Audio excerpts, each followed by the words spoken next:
Welcome to our deep dive on taming anxiety. Sounds fun. We're diving into 50 ways to rewire your anxious brain. Oh, yeah, I've heard of this one. It's by Catherine M. Pittman and Maha Alatar. Okay. It's full of actionable advice, and it's grounded in neuroscience. But don't worry, we'll skip the scientific jargon. Yeah, good. Get ready to learn how to actually rewire your brain for less anxiety. Sounds great.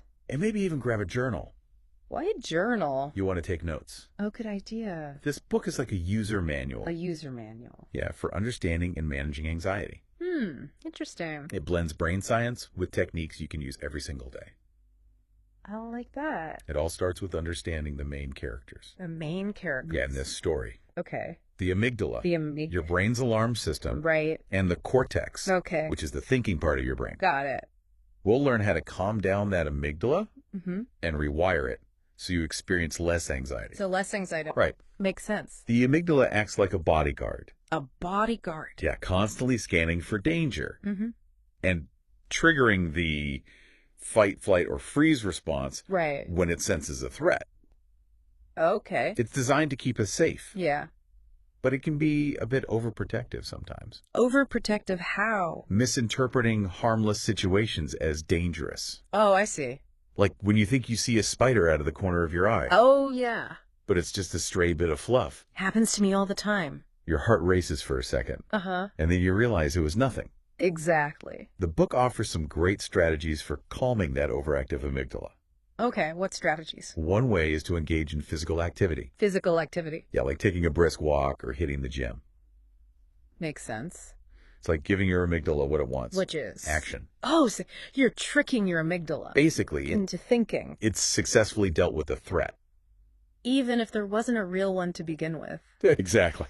It's a way of completing the stress response cycle. I see. And there are other methods too, Yeah. like progressive muscle relaxation, Oh, yeah, I've heard of that. where you tense and release different muscle groups to promote physical relaxation, It's supposed to be really helpful. especially for those who carry tension in their bodies. Absolutely. The authors even highlight laughter. Laughter. Yeah, as a form of internal jogging for the amygdala, Oh, wow. helping shake things up and release pent-up energy. I like that. It's like a mini vacation for your brain. Okay, so exercise, Right. muscle relaxation, Uh-huh. and laughter. Those are all great for calming the amygdala. Yeah, they are. But what about preventing it from getting triggered in the first place? Hmm. Is that even possible?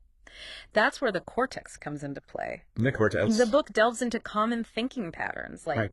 all or nothing thinking or what if scenarios that can actually fuel anxiety. Oh, yeah, those what ifs. It's like your thoughts are creating their own threats. That's so true. You know what I mean?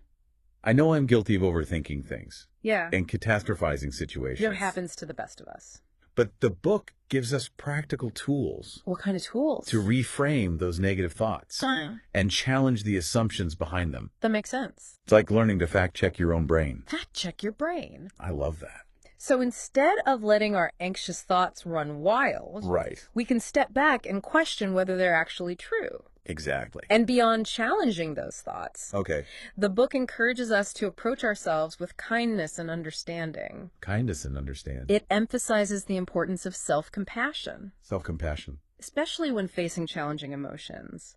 So it's not just about changing how we think, Right. but also about changing how we relate to ourselves. I see. Even when we're feeling anxious, Yes. it's about recognizing that anxiety is a normal part of life. normal part of life. Instead of resisting or fearing it, the book suggests we practice radical acceptance, Radical acceptance. which means acknowledging those feelings Uh-huh. without judging ourselves. So we're allowing those feelings to exist It's like allowing those feelings to exist. without letting them take control. Exactly. This is all starting to make a lot of sense. I know, right? So we're learning to calm our amygdala, Right. rewire our anxious thought pattern, Uh-huh. and embrace self-compassion. And for an extra boost of well-being, For an extra boost. the authors even suggest incorporating gratitude practices into your daily routine, Oh, I've heard that's good. like keeping a gratitude journal. Yeah. Focusing on the good can have a powerful impact on your overall mood and resilience. Resilience. That's such a simple yet effective idea. I agree. So are you ready to unpack some specific techniques? Specific techniques. Yeah, for calming the amygdala Okay. and rewiring those anxious thoughts. Let's do it. So let's delve into those techniques. Sounds good. Remember how we talked about the amygdala learning through association? Yeah. Well, it connects specific stimuli with danger, even when there isn't any real threat present. Right, like that example you gave about someone developing a fear of elevators after a single scary experience. Right. Even if elevators are statistically very safe. Yeah, those learned associations can act as triggers. That set off the amygdala's alarm bells. So like what? The book encourages us to identify our personal triggers. Oh. Those situations, objects, or even thoughts that activate our own amygdala. So once we know what our triggers are, yeah, we can start to rewire those associations. That's the idea. But how do we actually do that? One approach is to deliberately expose ourselves to the trigger. Expose ourselves? Yeah, but in a safe and controlled way. Okay. It's like giving the amygdala a chance to learn that the trigger isn't actually dangerous. It sounds a bit like exposure therapy. It is very similar. Which I've heard can be really helpful for phobias. So for instance, if public speaking is a trigger for you, you might start practicing in front of a mirror. Right. Then with a few close friends. Okay. And eventually work your way up to speaking in front of a larger group. That makes a lot of sense. By gradually increasing the intensity of the exposure. The amygdala gets used to this situation. Yeah. And realizes there's no real threat. Precisely. And the book reminds us that it's crucial to find our why when facing our fears. Our why? What's the driving force behind our desire to change? I see. It's that deeper motivation that can help us push through the discomfort and work towards our goals. It's like having a North Star to guide us. Exactly. Especially when things get tough. The authors suggest reflecting on questions like, what would I be doing if anxiety didn't hold me back? Or what would my life look like if I could overcome this fear? Those are powerful questions. Thinking about the positive possibilities can definitely fuel motivation.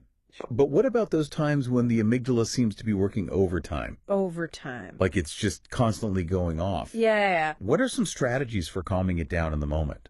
Well, in addition to the physical techniques we mentioned earlier. Like exercise and muscle relaxation? Exactly. There's also the power of mindfulness. Mindfulness. Like meditation. You could say that. I've tried that before. Yeah. But I find it hard to clear my mind completely.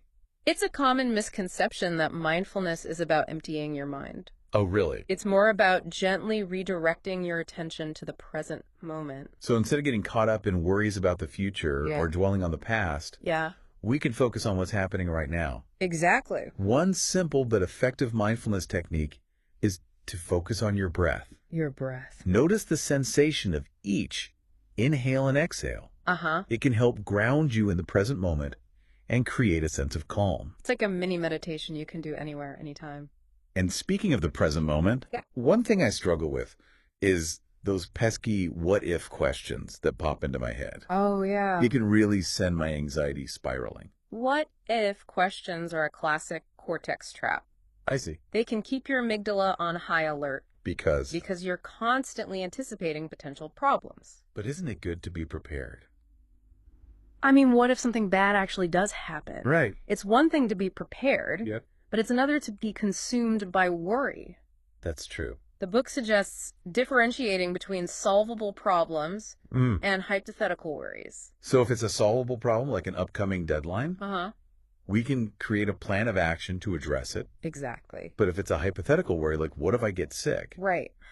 We can acknowledge the thought, but choose not to let it consume us. So instead of getting stuck in those worry spirals, we can redirect our attention to what we can control in the present moment. You got it. And remember, even if you can't control a situation, you can always control how you respond to it. That's a great point. It reminds me of that quote. What quote?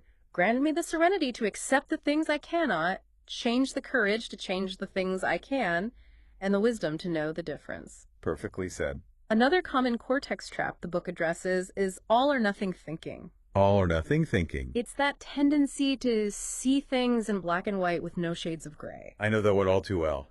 Like, if I don't get that promotion, I'm a failure. Or if I make one mistake, I'm incompetent. It's so easy to fall into that trap. The book suggests replacing those extreme thoughts with more balanced and forgiving perspectives. Instead of saying, I'm a failure, might say, I didn't get the outcome I hoped for, but it doesn't define my worth as a person. It's like taking the pressure off. And recognizing that we're all human and we all make mistakes. Absolutely. And the same principle applies to perfectionism. Perfectionism. The book reminds us that perfection is an illusion. And it's impossible to be perfect in every area of our lives. Striving for excellence is one thing. But striving for perfection can be exhausting. Exactly. The authors encourage us to set realistic goals and acknowledge our efforts. Instead of constantly criticizing ourselves for falling short. And to celebrate our accomplishments no matter how small they may seem. Precisely. It's about focusing on progress, not perfection. Okay. And finally, let's talk about self-compassion. Self-compassion. The book emphasizes the importance of treating ourselves with kindness and understanding. Especially when we're struggling. It's like giving ourselves the same grace and empathy that we would offer a close friend. Instead of berating yourself for feeling anxious, imagine what you would say to a friend who was going through the same thing. You'd probably offer words of comfort and encouragement. It's about silencing that inner critic. And replacing it with a more supportive and understanding voice. Precisely. The authors suggest practicing self-compassion by noticing your thoughts and feelings without judgment. Okay. And offering yourself words of kindness and support. So it's not about denying or ignoring our anxiety. Right. But rather about approaching it with compassion and understanding. You've got it. Remember, rewiring your anxious brain is a journey, not a destination. And it's a journey we can take one step at a time with self-compassion as our guide. Welcome back to our deep dive. Back again. On rewiring those anxious brains. It's a process. In this final part, we'll explore some additional techniques for calming those anxious thoughts and creating a more peaceful inner world. Sounds nice. One of the key concepts the book explores is the idea of should statements. Shoulds. Those rigid rules we tend to place upon ourselves and others. I see. Oh, I'm definitely guilty of those. Like what? I should always be productive. Or I should never say no to a request. Those are tough ones. These shoulds can feel so heavy. They really can. And the problem is... What is it? They often set us up for disappointment. Disappointment because... Because let's face it. Yeah. Life is messy and unpredictable. For sure. Things don't always go according to plan. Nope. And when we cling to these rigid shoulds, it can fuel our anxiety. Makes sense. And lead to feelings of guilt. Or inadequacy. It's like we're setting ourselves up for failure before we even begin. So how do we escape the tyranny of the shoulds? Good question. The book encourages us to challenge those should statements. Challenge them how? And replace them with more flexible and forgiving thoughts. Forgiving how? Instead of saying, I should have exercised today. Yeah. Maybe try saying, I'll aim to move my body tomorrow. I like that. It's about giving ourselves permission to be human. And accepting that we're not going to be perfect all the time. Right. And speaking of perfection, the book also delves into the concept of embracing imperfection. Embracing imperfection. Perfectionism can be a major source of anxiety because it sets an impossibly high bar, leaving us feeling constantly inadequate. It's like we're on this never-ending treadmill. Right. Always striving for something. That doesn't actually exist. It's exhausting. The authors remind us that perfection is an illusion. An illusion? Instead of chasing it.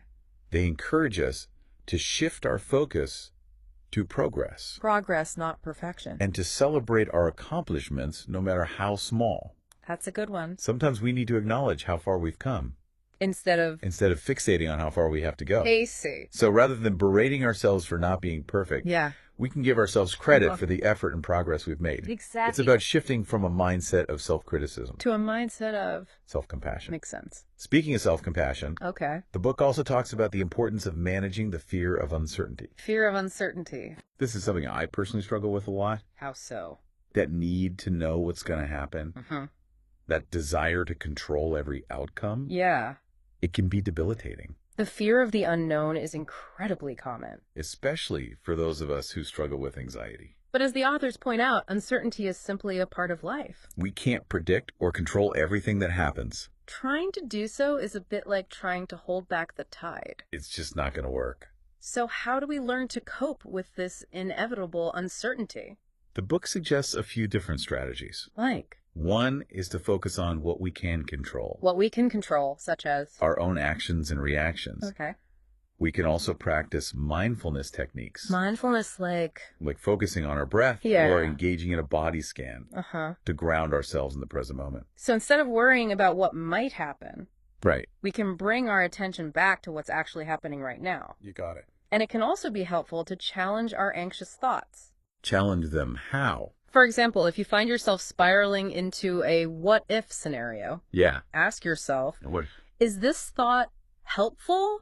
Is it based on facts or just my fears? It's like we're becoming detectives of our own minds, examining the evidence. Before we jump to conclusions. Exactly. And finally, the authors emphasize the importance of not getting caught up in the content of our thoughts. That sounds difficult. I mean, our thoughts are always there. How do we not get caught up in them? It's about recognizing that thoughts are just thoughts. Okay. They're not necessarily facts or truths. I see. The book suggests using techniques like labeling our thoughts. Labeling our thoughts. Like, this is just an anxious thought, or visualizing them floating by like clouds. So we're creating space between ourselves and our thoughts. Instead of getting swept away by them. Precisely. Remember, you have the power to choose which thoughts you give attention to. Well, that brings us to the end of our deep dive. The end already. Into 50 ways to rewire your anxious brain. I can't believe it.